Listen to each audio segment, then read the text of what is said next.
Hi, this is Kara from the Special Needs Mom podcast. And this is Angela from Especially Organized, Sensible Solutions for Special Needs Moms. We have this heart for special needs moms. And so we thought, you know what, let's combine forces. And we have come up with what we're calling the Purge Party. And you can pretty much guess what it is. It's a party where we're going to come together and we're going to purge, or in general, accomplish a goal, a small goal together.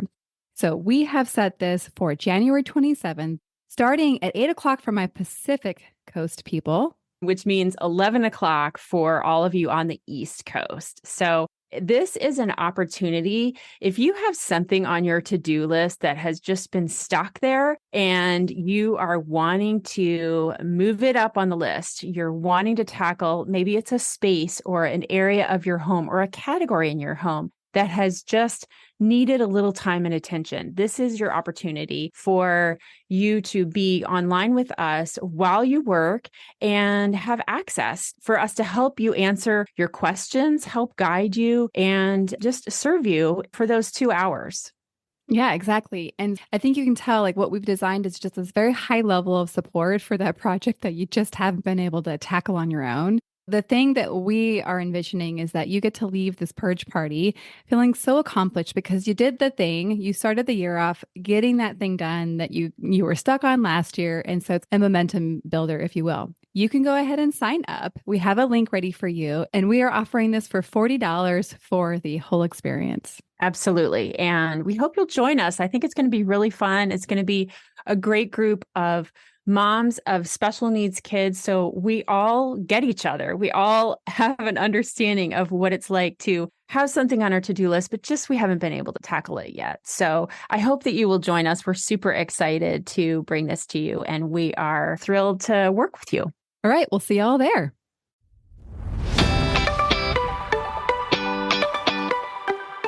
Hi, I'm Kara, life coach, wife, and mom to 4 incredible and unique children. It wasn't all that long ago that my son received a diagnosis that had my world come crashing down. I lacked the ability to see past the circumstances, which felt impossible, and the dreams I once had for my life and family felt destroyed. Fast forward past many years of surviving and not at all thriving, and you'll see a mom who trusts that she can handle anything that comes her way and has access to the power and confidence that once felt so lacking.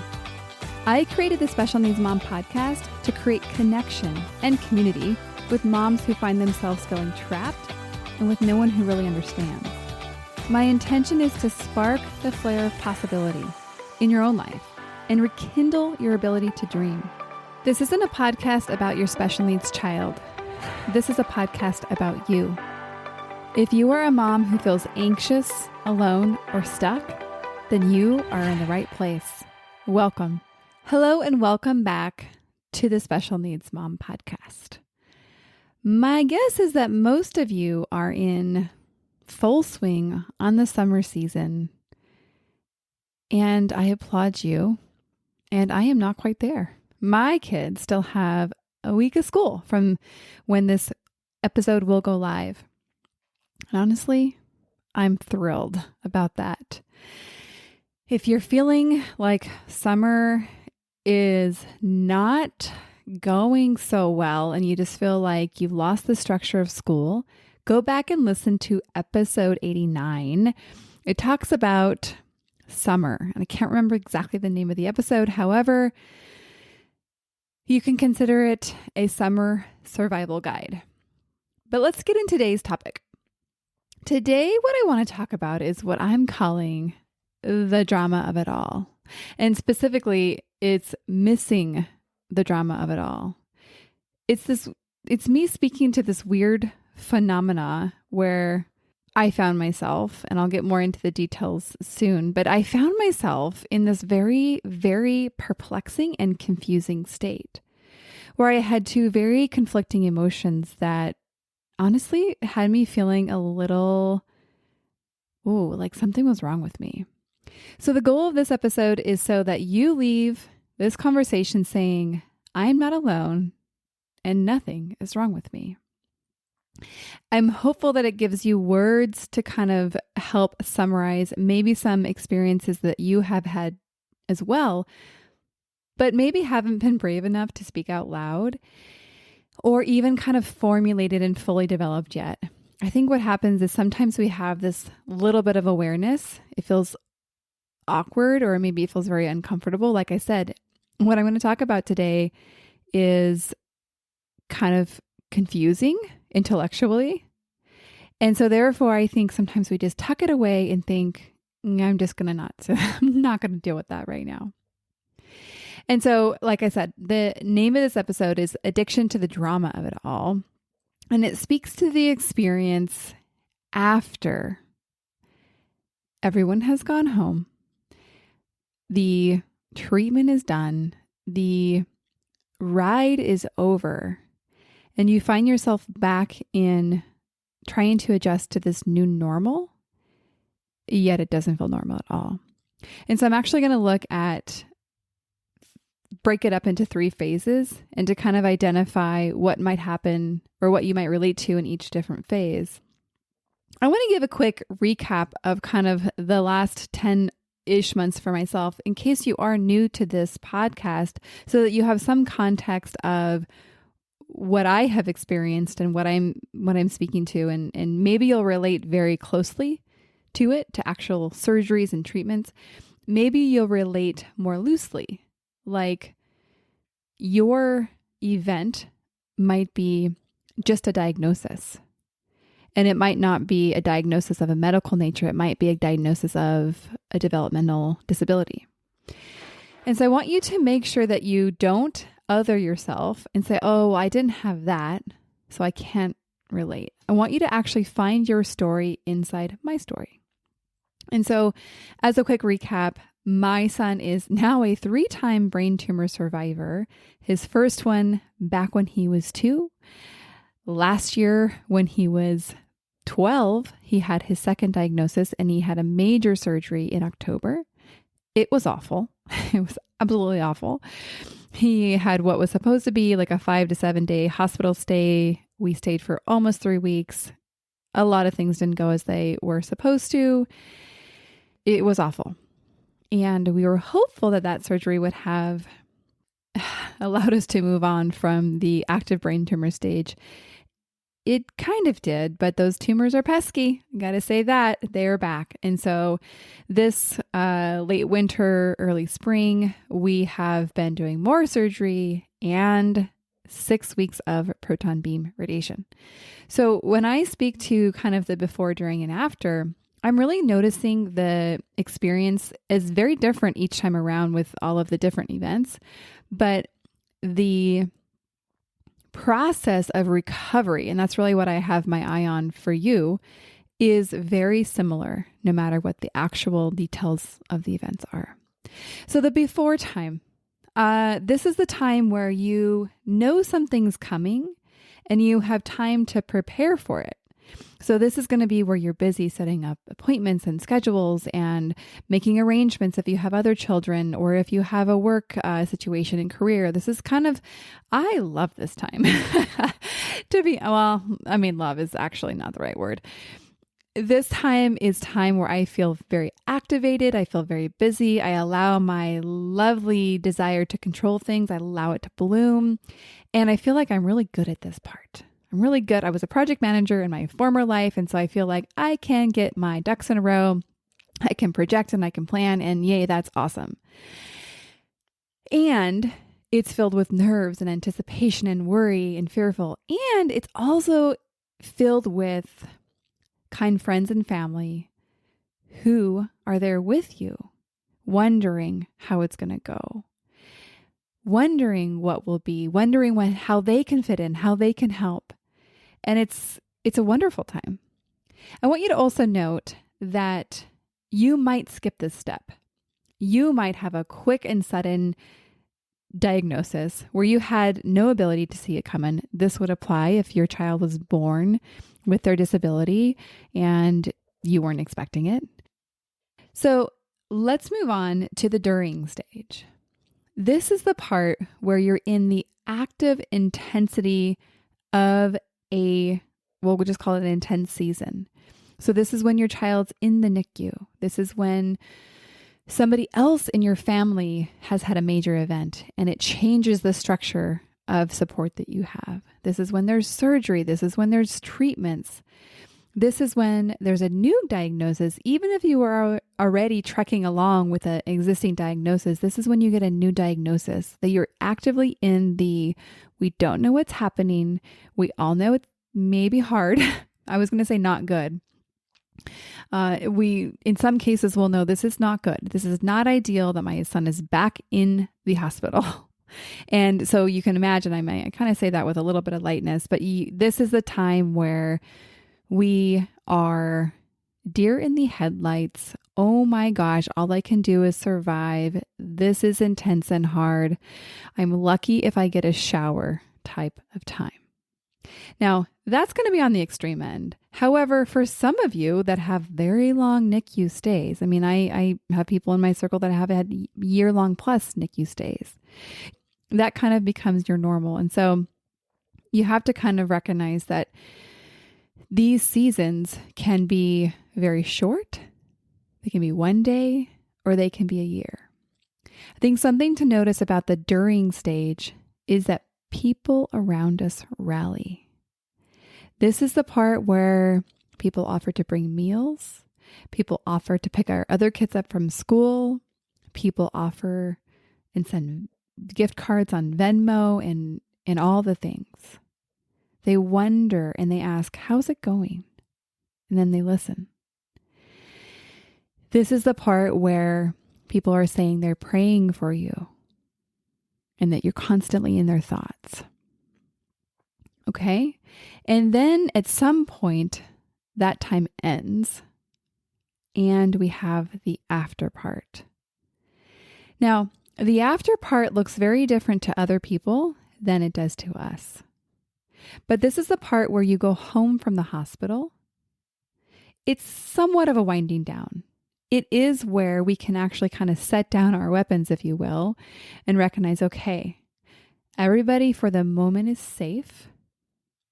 Even if your child has a degenerative prognosis where ultimately you're expecting that their life will be shortened from their disability, you still have what you can call is your new normal.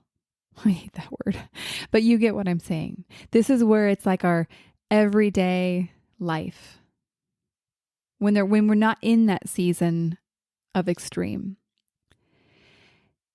This is when you're getting used to things, right? So maybe you had a new diagnosis and something sudden and very significant changed your life. And this is the after where you're actually starting to adjust. And these are the things that I noticed happen and also were my experiences and thoughts during these times. So the things I noticed were people start to lose interest. They think that because you went home, that things are all of a sudden okay.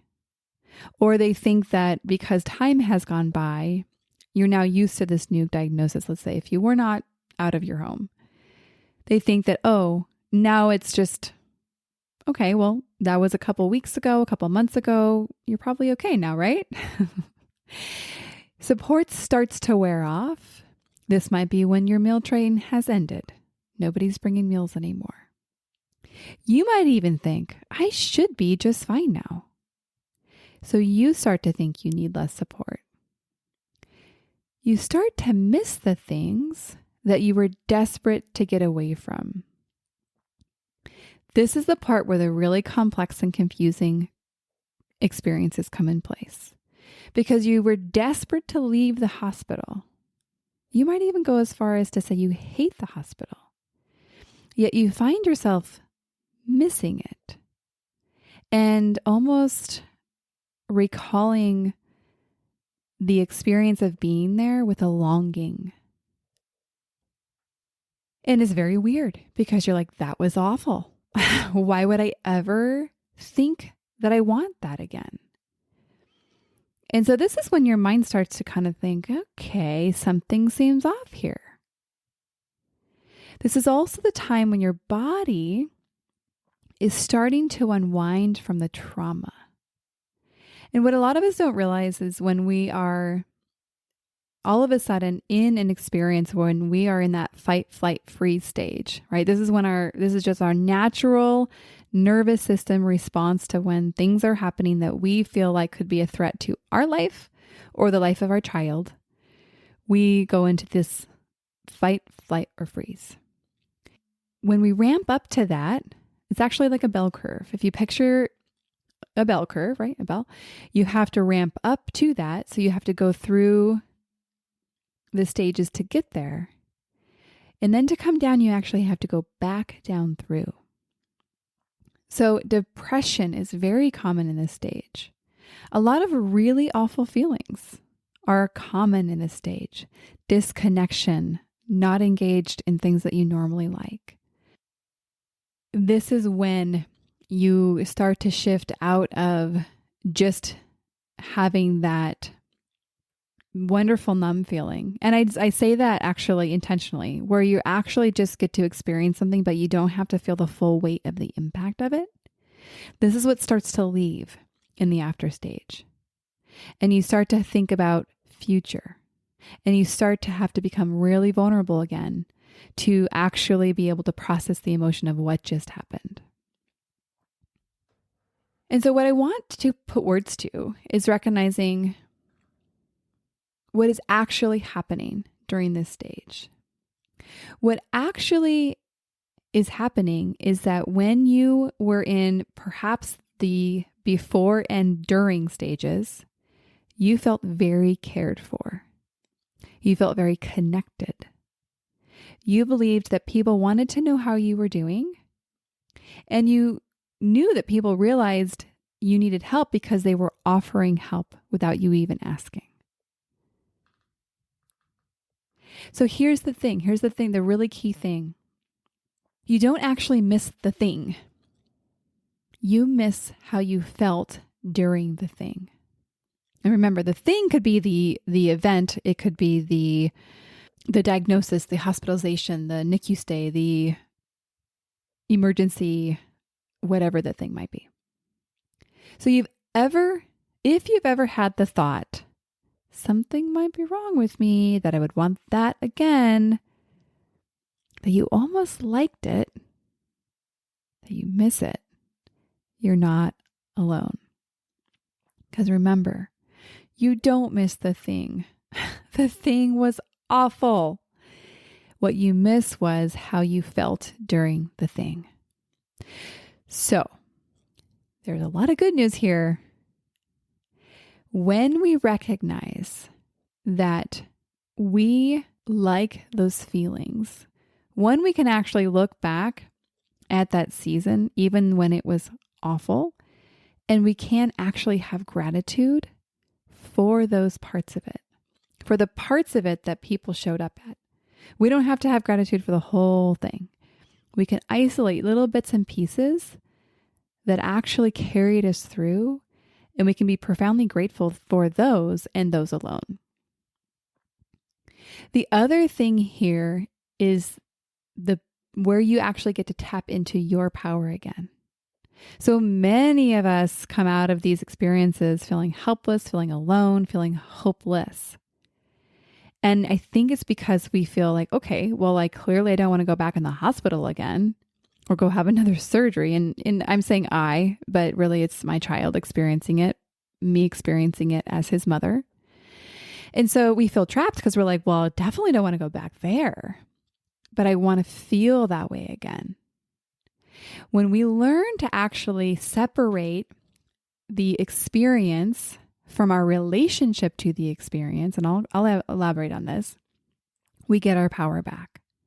So when we recognize that the reason we had these fond feelings is because we had thoughts and beliefs that generated these feelings for us about what was happening during this time. I'll give you some examples. It's very likely that during the time, either the before or during season, that you thought, people are here for me. I just have like a list of thoughts here. People are here for me. I have a lot of support. Blank, this could be anybody, wants to know how I or we are doing.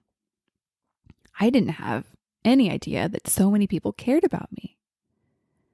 Wow, how generous. So you can see how these thoughts might have been inspired by specific actions of people, right? So like maybe somebody sends you a gift card and you think, wow, how generous. You felt so cared for. That makes you feel cared for. You didn't even have to ask and they just gave you something as a gift. And that feels good.